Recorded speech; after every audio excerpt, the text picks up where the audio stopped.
오늘 강의 시작하겠습니다. 오늘은 천산둔괴 할 겁니다. 이 둔자는 돈으로도 있고 둔으로도 읽습니다. 천산돈, 천산둔. 아무 걸로 읽어도 뭐 틀리거나 맞거나 그러진 않습니다. 어떤 학자는 돈이라고 읽고요. 어떤 학자는 또 둔이라고 읽습니다. 아무 걸로 써도 됩니다. 저도 그냥 어떤 때는 돈이라고 표기하는 데도 있고 둔이라고 써놓은 데도 있습니다. 책에는 둔으로 되어 있습니다. 천산둔. 이게 몇 번째입니까? 33번째죠. 33번째. 33번째. 알다시피 목목이고 양양.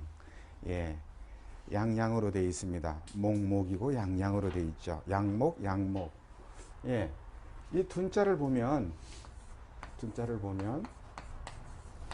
자, 이런 글자가 있습니다. 이게 돈자죠. 돼지 돈자. 돼지라는 뜻이고요. 이 돼지라고 하는 이 돼지는 이 속성을 좀 따져볼게요. 돼지라는 속성을 따져보면 얘는 주역에 요거 얘 동물이 뭡니까? 이 감꾀의 동물이 뭐예요? 감꾀의 동물 모르세요? 감꾀의 동물이 뭐죠? 수, 북. 감꾀의 동물이 뭐예요? 감꾀의 동물이 돈입니까? 돼지잖아요. 돼지. 요거가 같은 겁니다. 이 감꾀가 의미하는 거 돈이죠. 돈. 돼지입니다. 돼지는 수, 북방. 그러죠. 북방이라는 뜻을 갖고 있죠. 이 북방이라는 수와 북방, 얘네들이 가르치는 게 또 뭡니까? 귀방이죠. 귀. 또 그 다음 얘네가 또 얘하고 일치되는 이 개념이 뭐예요? 자, 죽음이라는 개념입니다. 죽음. 이렇게 이 글자 속에서 이런 걸 연상을 해내야 돼요. 왜? 이건 주역 인문에서 다 배운 거기 때문에 그렇습니다. 주역 인문에서 이렇게 배웠기 때문에 이 돼지가 나오면 돼지는 감꾀다. 감꾀는 수를 의미한다. 수는 북방을 의미한다. 북방은 귀방이다. 귀방은 곧 죽음을 의미한다. 이렇게까지 연상이 됩니다. 순간적으로 팍 돼야 돼요. 그러면 이 죽음을 의미하는 거예요. 그럼 천산둔이라고 하는 것은 뭘 의미합니까? 궁극적으로는 죽음을 얘기하는 거죠. 죽음. 이 세상에서 물러나는 것. 이 세상에 살다가 그냥 가는 거예요. 물러나는 거예요. 그래서 가장 큰 물러남이죠. 그것은. 그러나 그 가장 큰 물러남이 있기 전에 어떤 것들이 있습니까? 잘잘한 물러남들이 있다는 거예요. 인생에서. 인생에는 잘잘한 물러남들이 이게 계속되면서 결국은 죽음이라는 물러남에 이르게 된다는 겁니다. 주역의 가르침이 뭡니까? 이 천산둔께는 물러남, 어떻게 물러날 것인가? 이 세상에서 물러나는데 어떻게 물러날 것인가? 오랜 직장, 30년 이상 직장 생활을 하다가 그 직장에서 물러나는데 과연 어떻게 물러나는 게 현명한 건가? 그렇죠. 이제 딸이 30년 동안 키워준 요 집에서 이제 물러나는 거예요. 시집가는 거잖아요. 이 집에서 물러나는 겁니다. 이 집에서 물러나서 시댁으로 가는데, 자, 남편을 정해서 자기 보금자리를 정해서 가는데 여기서는 물러난다는 거죠. 물러나는데 요즘은 물러날 줄은 몰라요. 그죠? 딸이 시집가서 물러난 게 아니라 이젠 이게 어떻게 물러나야 되는 것인가? 물러날 때 그런 철학을 지금 공부하는 겁니다. 그것이 이 둔께다. 이렇게 생각하시면 됩니다. 둔께는 이 죽음과 연결된다. 아, 죽음도 물러남이구나. 이렇게 연상을 하시고, 죽음보다도 더 이 살아생전의 물러남은 어떤 것인가. 그래서 이 퇴.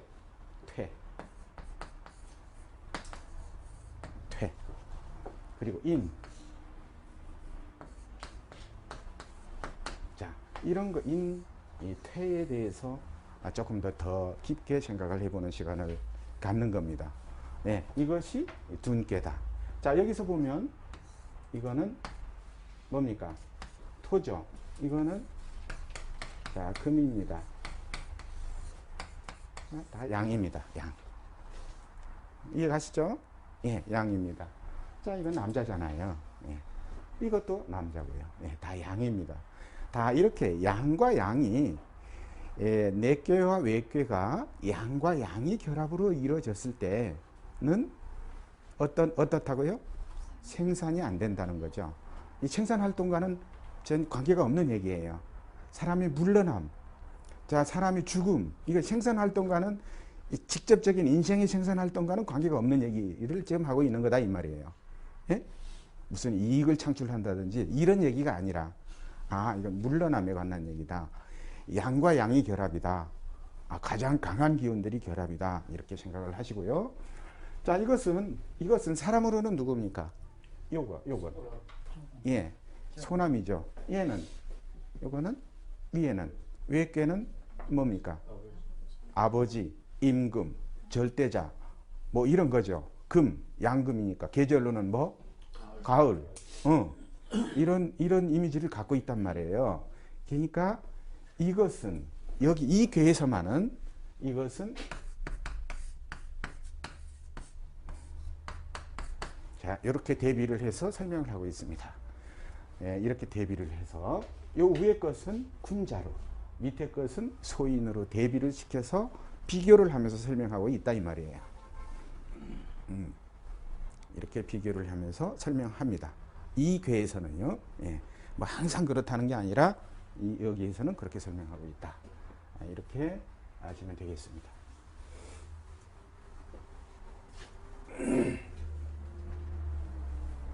그러면 어떻게 정의를 하고 있는가?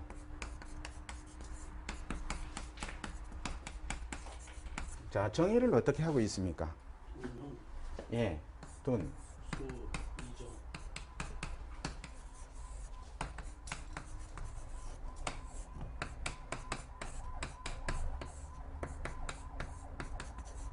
자, 이렇게 써 있습니다. 간단하게 써 있죠. 예, 이렇게 간단하게 이 괴사가 써 있습니다. 그러면 이것은 이 둔이라고 하는 것은 뭐라 그랬어요? 물러남이라는 거죠. 자, 물러남. 이 물러남이라고 하는 것은 예, 형소. 자, 책하고는 좀 더 다르게 해석합니다. 책 해석이 틀렸다는 게 아니에요. 자, 이 소자를 형자라 붙이겠습니다. 책에는 소리정을 뒤에 붙였죠. 소자를 뒤에 붙이지 않고 앞에 붙이겠습니다. 자, 형소 이렇게 붙인다 이 말이에요. 형소. 소자를 앞으로 당겨서 그러면 어떻게 됩니까? 형이 시절에는 이 물러남이라고 하는 게 형이 시절에는 작다 이런 뜻이에요. 자, 형이 시절에는 이 물러남이라는 게 잘 일어나지 않아요. 예? 형이 시절에는 이 주역에서 얘기하는 철학적인 의미로 물러남이라는 게 형이 시절에는 적습니다. 예, 계속 전진만 하는 거예요. 물러나는 게 아니라 키도 크고 생각도 커지고 모든 게 성장기예요. 형이 시절은. 그렇죠. 성장기이기 때문에 이 물러난다는 개념이 여기서는 이 통하지 않는다 이 말이에요. 있긴 있을 수는 있어요. 그러나 그거는 적다. 그럼 언제 일어나는 일인가? 이와 형이 정의 시절에 일어나는 일이다. 이런 얘기입니다. 이와 정의 시절에 일어나는 일이다. 자, 물러남이라고 하는 것은 이의 시절과 정의 시절에 일어나는 일이다. 예. 예, 그렇게 정의를 해놓고 있습니다. 자, 이의 시절과 정의 시절. 처음 오신 분은 잘 모르실 텐데, 이의 시절은 돈벌이 하는 시절이에요. 돈벌이 하는 시절. 예. 돈벌이 하는 시절을 총체적으로 이의 시절이라고 합니다. 예. 정의 시절은 돈벌이가 끝나고 죽을 때까지 시절. 예. 돈벌이가 끝나고 죽을 때까지. 예. 그런 시절을 정의 시절이라고 합니다. 형의 시절은 인간이 태어나서 한 3살 정도부터 결혼하거나 돈벌이를 시작할 때까지의 기간, 이걸 형이라 그래요. 예, 형. 그렇기 때문에 이 형이 시절에는 작고 이와 정희 시절에 이렇게 이 물러남이라는 게 인생에서 볼 때 이때 일어나는 일들이다, 이렇게 설명을 하고 있습니다. 이 정의를 이렇게 딱 하고 있어요. 어느 시절에 일어나는 거냐, 이런 얘기입니다. 자, 그러면 어떻게 일어나는 건가? 자, 자, 여기서 초육이라고 한 것은 요 작대기가 6개가 있는데요. 요 밑에 작대기, 요 밑에 작대기의 값입니다. 밑에 작대기의 값. 자, 초효는 뭐라고 되어 있어요?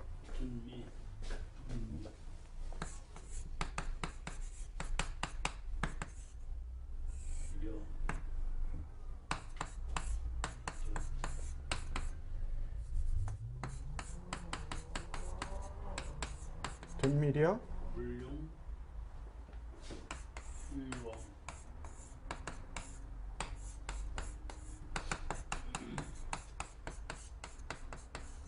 네, 이렇게 써 있습니다. 예. 여기에서 둔미라고 써 있습니다. 둔미. 자, 이 초효의 값으로 둔미려, 물용, 유유왕이라고 써 있는데, 이 써 있는 이 문장의 핵심 어절이 뭡니까? 핵심 어절. 찾아보세요. 핵심 어절이 뭐죠? 핵심적인. 여기서 꼭 잘 새겨야 될 어절. 그러니까 글자가 뭐냐고요? 뭐인 것 같아요? 둔미려, 물용, 유유왕. 몇 글자 안 돼요. 예. 려. 예. 려. 둔미려, 물용, 유유왕. 여기서 핵심 어절은 미입니다. 미. 둔미. 예. 미는 뭐죠? 미를 뭐라 그래요? 예. 꼬리 미자입니다. 꼬리다, 이 말이에요. 꼬리. 예. 꼬리다. 이 미자는 꼬리 미자로 우리는 그냥 꼬리라고 알고 있어요. 그런데 이 미자가 이 문장의 핵심 어절이단 말이에요. 그러니까 이 미자를 어떻게 해야 돼요? 잘 새겨야 돼요. 이 미자가 무슨 뜻을 갖고 있는가? 그러면 물러남이라고 했는데 이 물러남의 꼬리의 물러남, 이렇게 해석할 수 있겠죠. 예. 꼬리의 물러남은 어떻다는 거예요? 매우 위험하다, 위태하다. 물용, 쓰지 말라. 유유왕, 인생을 살아감에 있어서 너의 인생에서 그거는 쓰지 마라. 예, 매우 위험하니까 그건 쓰지 마라, 이런 얘기예요. 꼬리의 물러남은. 그럼 꼬리를 잘 해석해야 된다고요. 이 꼬리가 뭐냐 있는 거죠. 이 꼬리가 뭘까? 네, 꼬리를 해석합니다. 꼬리의 첫 번째 의미는요, 이 꼬리를 해석하기 위해서 제가 고생을 좀 많이 했어요. 과연 꼬리가 뭔가? 예, 꼬리의 뜻을 보면 첫 번째는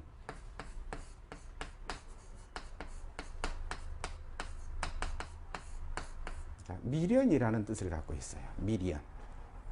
그러면 여기서 무슨 상관이 있냐, 미련이. 이 미련이라는 뜻을 갖고 있는데, 여기에서 이 미련을 대입을 하면 무슨 얘기가 나오느냐 하면, 물러나는, 이거는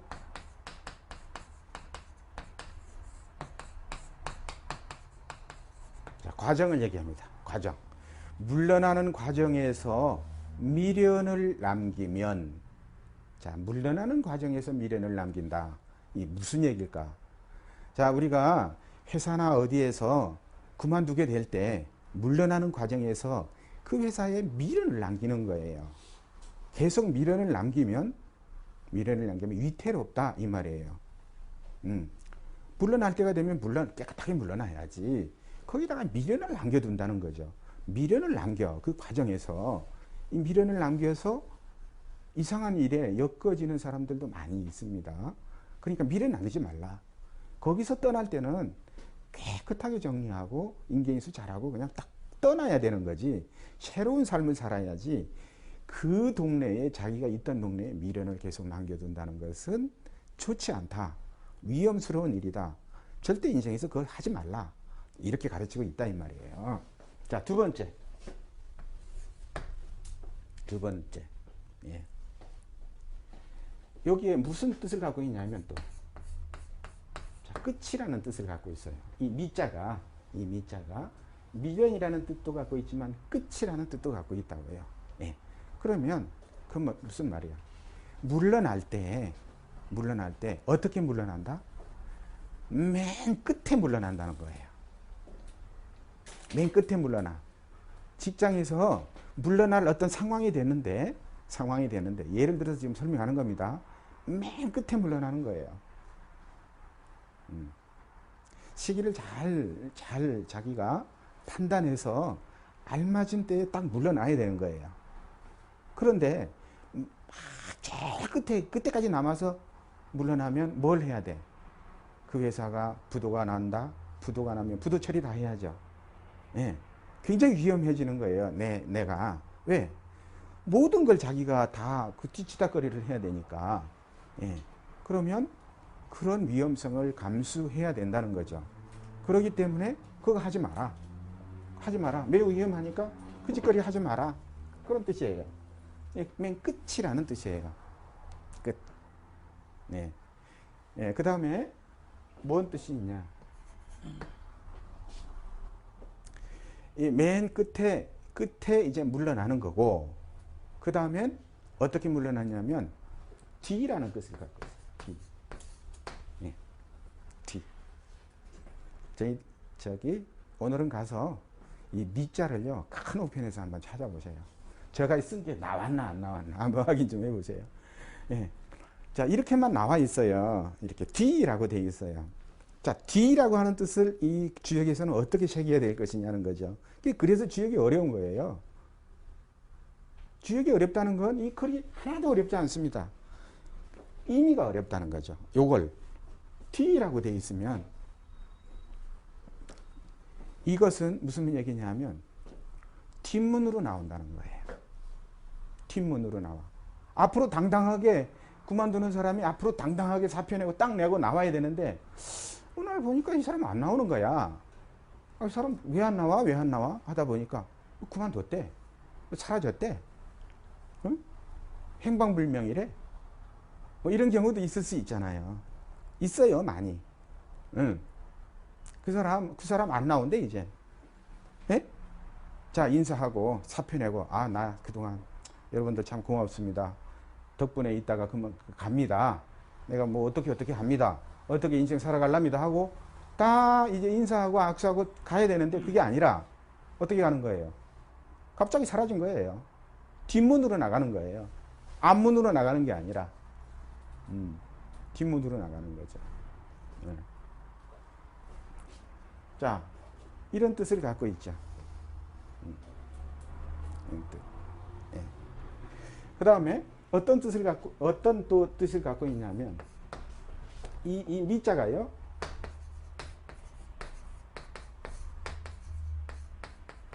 자, 흘레하다라는 뜻을 갖고 있어요. 교미하다 이런 뜻이죠. 교미하다. 예. 교미. 예. 그러면 이게 교미라고 쓸 때 이렇게 쓰는 거예요.